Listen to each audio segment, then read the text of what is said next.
Today on Capitol Conservatives, Senator John Kennedy isn't pulling any punches. As chair of the Energy and Water Appropriations Subcommittee, he opens with a blistering reality check on President Biden's budget.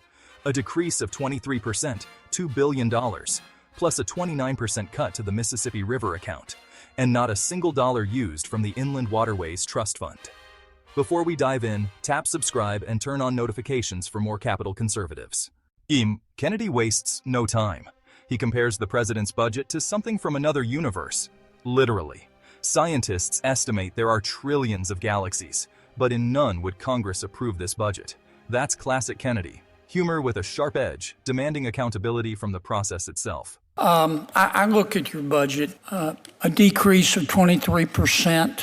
That's $2 billion from fiscal year 25 enacted. A reduction in funding for the Mississippi River and tributaries account of 29%. That's $106 million. A reduction in funding for the operation and maintenance account of 28%, $1.6 billion. The budget doesn't propose any use, none, of the Inland Waterways Trust Fund receipts, and proposes to use only $1.7 billion from the Harbor Maintenance Trust Fund. That's about $1.7 billion less than the congressional target. I was reading the other night, I don't remember the exact figures, but scientists estimate that there are 2 to 3 trillion galaxies in the universe. And in not a single one of those galaxies is this Congress or any Congress likely to approve this budget. I mean, that's just a fact. Now, I understand the way it works, that you gentlemen didn't write this budget. Hopefully you had input, but you didn't write it. It came from OMB. And I also understand that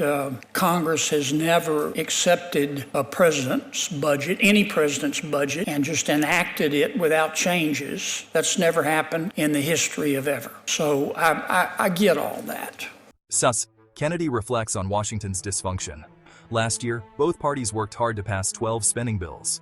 Senator Murray and Senator Collins worked hard, swallowing things we almost choked on. But Senator Schumer refused to bring any bills to the floor. Not one. Zero. Kennedy calls it a failure of leadership, but remains a paranoid optimist. If you agree Washington needs accountability, like and subscribe for more. But having said that, this is obviously not acceptable, and I hope we can talk about that frankly today. I don't know what's going to happen this year in terms of a budget. I'm an optimist, but I am a paranoid optimist. Last year, I watched Senator Murray and Senator Collins work really, really hard to put together 12 bills. I watched the entire Appropriations Committee work very, very hard to approve those bills. And a lot of us had to, on both sides of the aisle, had to swallow things that we almost choked on. But we wanted to put together a budget because that's our first job. I know you hear a lot about the Senate being in the personnel business, and we are, but really our job is to put together a budget. And we did. And my friend Senator Schumer refused to bring any of those bills to the floor. Not one. None. Zero.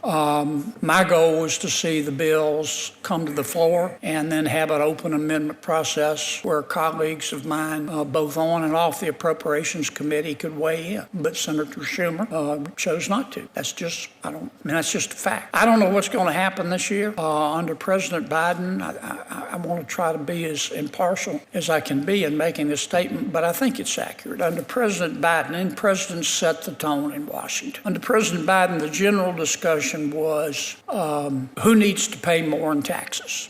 Okay. Under President Trump, it's clear to me at this juncture that the discussion has changed. The discussion is now, what the hell happened to the money? And that's a healthy discussion to have. But when it comes to the Corps of Engineers, and before I get there, and that leads me to believe that we may not have a budget this year. I just don't know if we can come together on it. It's always a challenge, but it's clear to me that at least on my side of the aisle, we are expecting to reduce the amount of spending strategically, but reduce it. And I know some of my friends in the Senate are going to have a problem with that, but that's the reality. Kennedy draws a sharp contrast between administrations.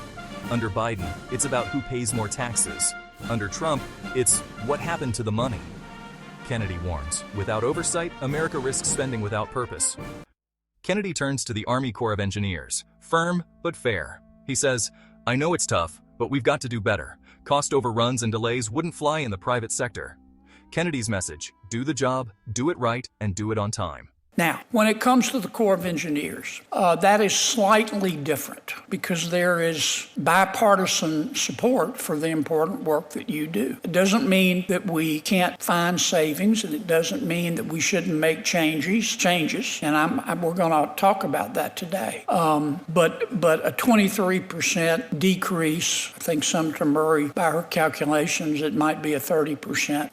That's just not acceptable. So help us work through this and come up with a plan that looks like somebody designed it on purpose, which is not this one. Let me make one other comment, and then I want to hear from you gentlemen. Look, I know you have a tough job. I get that. Every senator, every congressperson wants their projects, and they want them first, and they want them yesterday. I get that. And you have finite resources, we all do, and you have a lot of smart people working at your agency, but you could use more. I get all of that. So I don't want to, I'm spending a few minutes on this because I appreciate the job that you do. I do. But we've got to do better. Our estimates on the cost of projects are just too wide of the mark. I mean, I could give you, I'm not going to do it, but I could give you example after example after example. And we're not talking 10% off or 20% off or 30% off. We're talking squillions of dollars off. I understand inflation, but it doesn't account for this. We also have to figure out a way, you do, frankly, to bring these projects in on time, or at least closer to the estimated time. If you did in the private sector in terms of your delays and I'll say our cost overruns, if you did that in the private sector, you would be out of business. Nobody would hire you. And the penalties from not completing the project on time would put you out of business. We just got to do better. It's just that simple. And I hope today you'll talk about how you're planning on doing that. Let's start with us today. I guess I should introduce our colleagues who are here today. Acting Secretary D. Lee Forsgren. He was appointed Principal Deputy Assistant Secretary of the Army Civil Works on March 31st. Welcome. Lieutenant General Williams H. Butch Graham Jr. You're the 56th Chief of Engineers and Commanding General of the United States Army Corps of Engineers. You assumed your duties on September 13th. Of 2024. Welcome. Acting Assistant Secretary for Water and Science, Scott Cameron. Secretary Cameron has been in this role since January 21st. We welcome all of you. The floor is yours. Why don't we start with Secretary Forsgren. As Kennedy wraps up, he introduces the panel. Acting Secretary Forsman, Lieutenant General Graham, and Acting Assistant Secretary Cameron, asking how they'll fix this mess. Kennedy's message is clear. A 23% cut signals Washington's priorities are out of order. Subscribe to Capital Conservatives, share your thoughts, and let us know what you think of Kennedy's remarks. It's time for a real plan.